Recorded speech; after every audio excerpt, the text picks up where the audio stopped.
Yo, yo, yo, yo, yo, yo, yo, yo, yo, yo, yo. Hello, everybody. This is your boy Poe, and I'm here for a very special occasion. So, as you may or may not know, I am a huge fan of hip hop, always have been associated with it.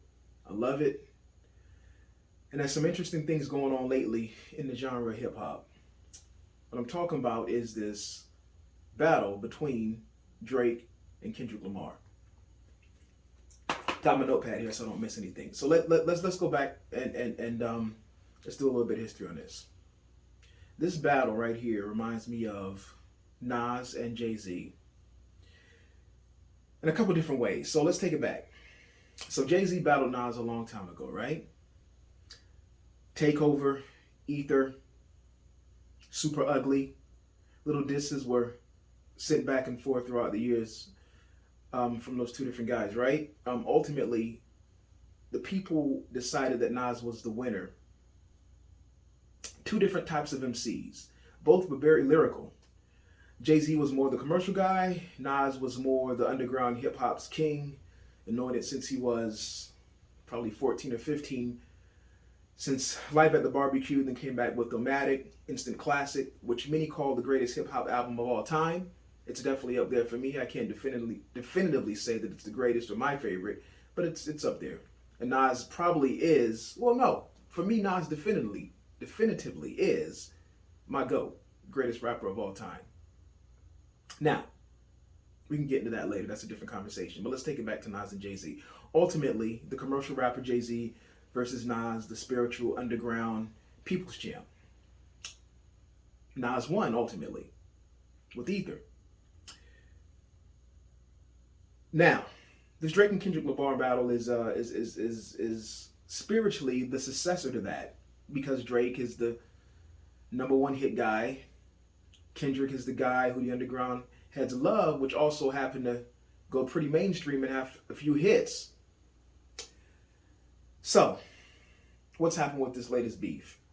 There have been jabs throughout the years, this back and forth over who the best rapper was.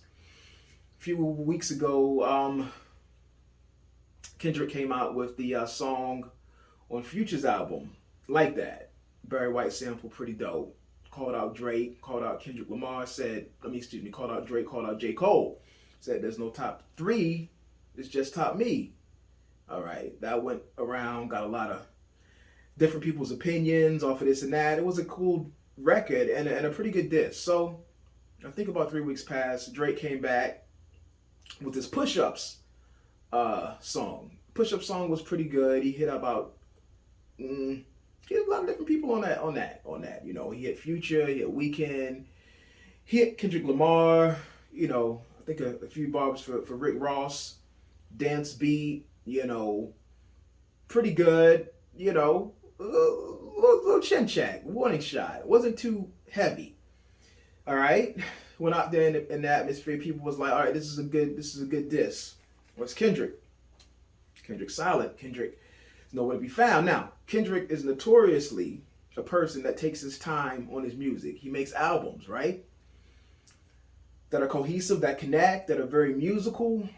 While Drake, as of late, puts out playlists, microwave type music, right?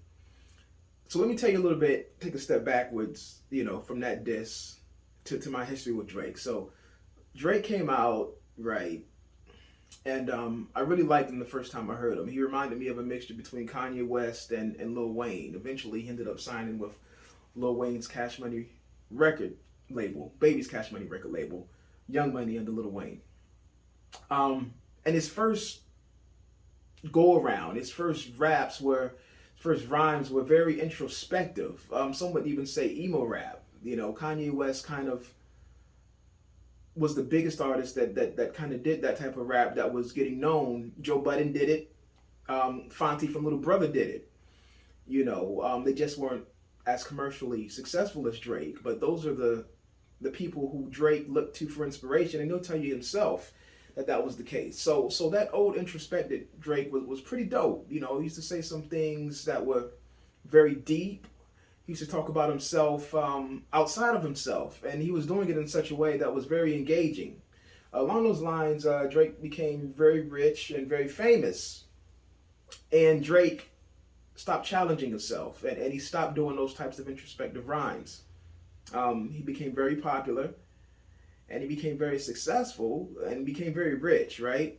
So along the same time, Kendrick Lamar came out shortly thereafter, right? So Kendrick was looked at as almost a spiritual successor to Nas, Outkast, those types of people, the lyrical guys who meant something, who were about hip hop and the culture, more so than the almighty dollar making radio hits. Now, the thing that differentiates in this battle, this comparison between Jay-Z and Nas and Kendrick Lamar and Drake, is that Nas put out the first Illmatic album, right? It was critically acclaimed. It was written was a second album. Back then, when it came out, it was looked at as a departure from that first Illmatic album, because thematically, he became a different persona, more the gangster route.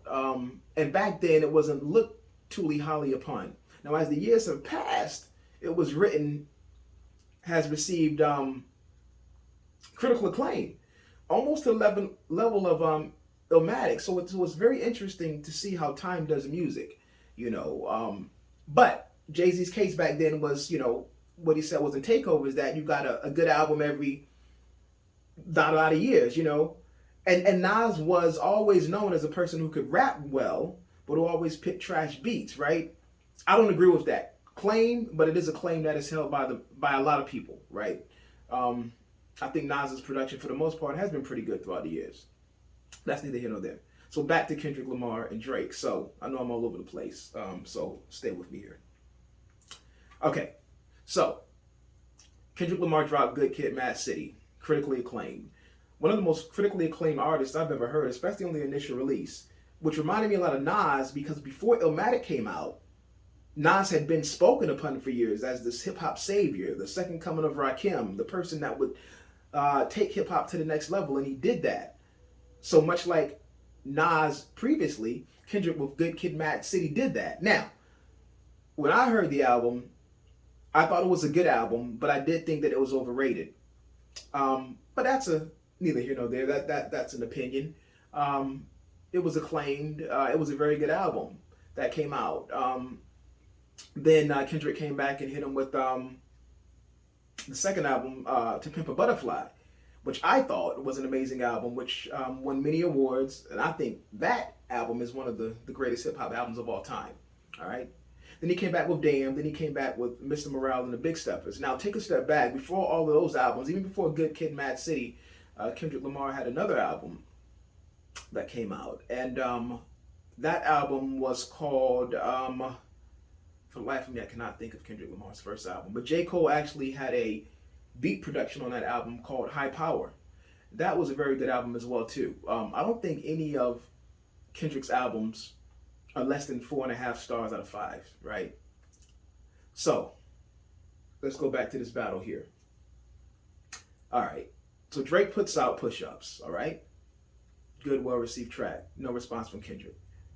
Then, a few days later, he comes back with another track, Tailor-Made. Now, this Tailor-Made song was pretty unique. And the fact that it used AI to mimic the voice of Tupac and Snoop Dogg. When I first heard it, I had to give it props. I thought the concept was pretty clever. But upon reflection, I was like, I don't know if I'm really feeling that, using AI in hip hop, which I'm totally against. Anytime somebody sends me an AI record, I do not listen to it. I turn it off because I think it's trash. I think it's garbage. I think it's not good for the culture. It's not good for artists. It sets a dangerous precedent. With that being said, overall, I think the masses had mixed feelings about the tailor-made rap of Drake on that song. I wish he had done it with just himself, because the beat was pretty dope, and he could have made the same points without using Tupac's voice and without using Snoop's voice. So that was happening. All right, still, where's Kendrick? Where's Kendrick? Now, all this time I'm thinking, Kendrick is going to come back in a different way because he does things in a different way. Again, he makes albums. Drake makes songs. He makes songs for the playlists. Kendrick doesn't do that. He takes his time, 3 or 4 years between albums. Very musical in what he does with that. So everybody's waiting for Kendrick to drop. Some people are saying Kendrick's not even going to drop. I knew he was coming the whole time, right? So back to the record that Drake made, the first record, Push Ups, right? So the things he said about Kendrick was he's short, which we know, all right? All right, that's a shot that he's short. Okay, so he also says that he's not getting the money that he's supposed to get from his record deal with Top Dog Entertainment, which I believe he left from after his last album. All right, but do we really care about that? Hip hop has the people. We don't dig into that as far as who's getting paid what. That's not really a thing, right? All right, so, but it still was some sharp bars, Stop and Give Me 50. It was a good song. I'm not going to deny that. But I don't think he hit Kendrick really deep. Surface level stuff, which is, stuff that you can brush off, right? So Kendrick drops earlier this week. He hits us with the song titled Euphoria. When I first heard the song, put a smile on my face, right? It was classic Kendrick. Started off with the R&B sample. Then came in, and I think it had 2 beat switches after that, right? But he touched on a variety of different topics regarding Drake, regarding his, his deal, who he was signed to, how he really feels about women, his attributes as a father,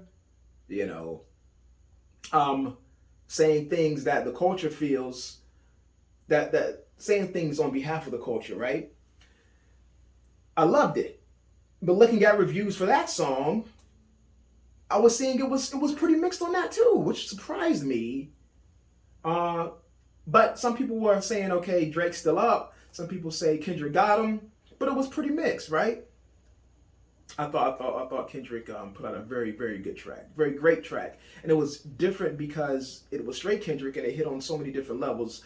The song does repair repeated listens, which you'll catch many jewels in as you continue to listen to it, right?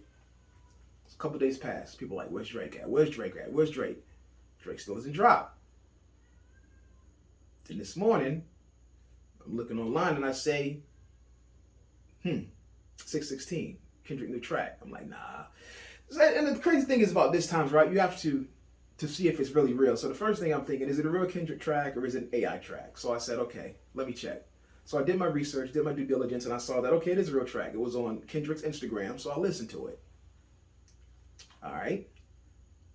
Fire. Put another smile on my face, right?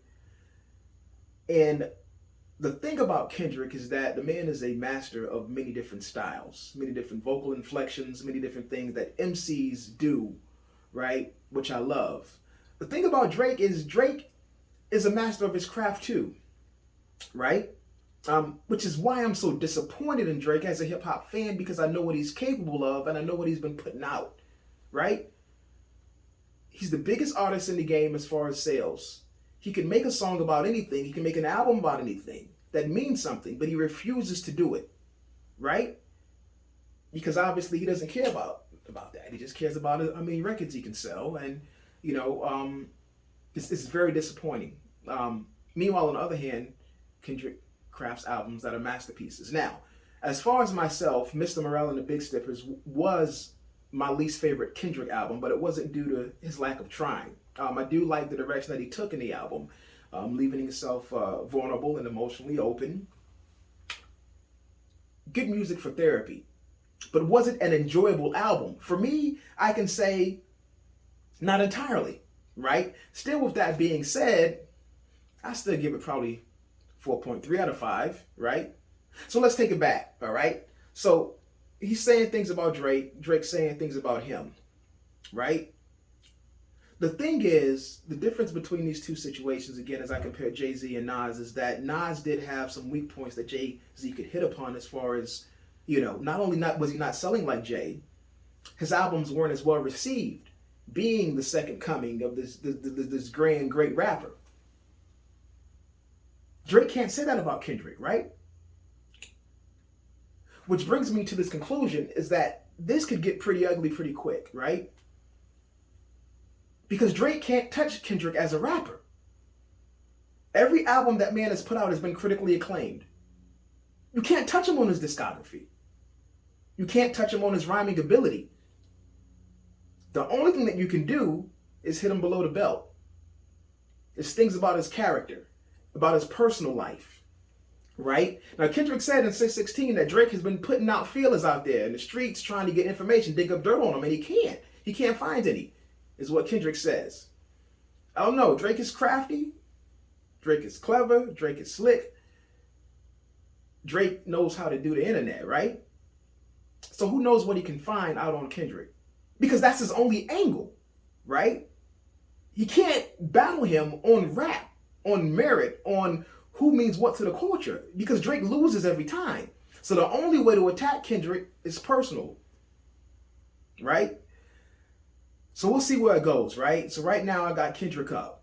Drake's gonna come back. I expect a good track from Drake, you know. I expect Kendrick to come back, right? And to do it in a clever way, right? At the end of the day, we're getting good music from both artists. I hope it stays that way. I think Kendrick will ultimately be victorious. I hope this battle pushes Drake to make music that he's capable of making. Stop with these playlists. Come up with a concept. Come with something for the culture.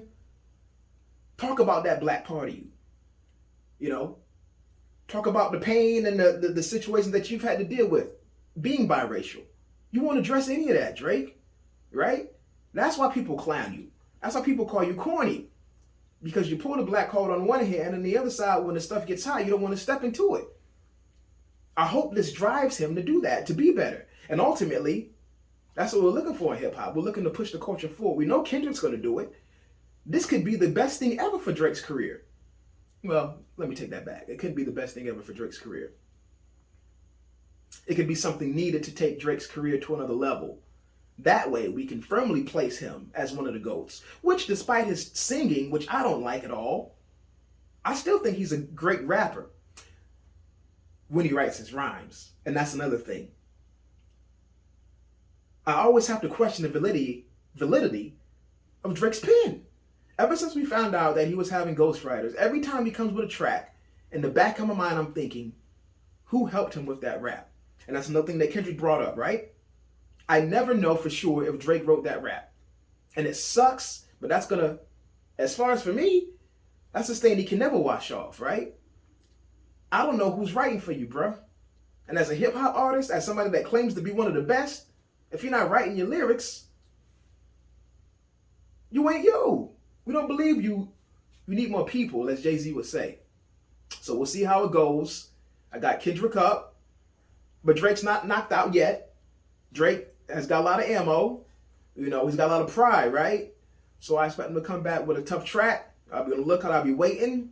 I'm going to start to do these hip-hop reviews, talk about rap, different things like that, you know, in the culture. You know what I mean? At the end of the day, though, don't forget about the Art of Poe photography, right?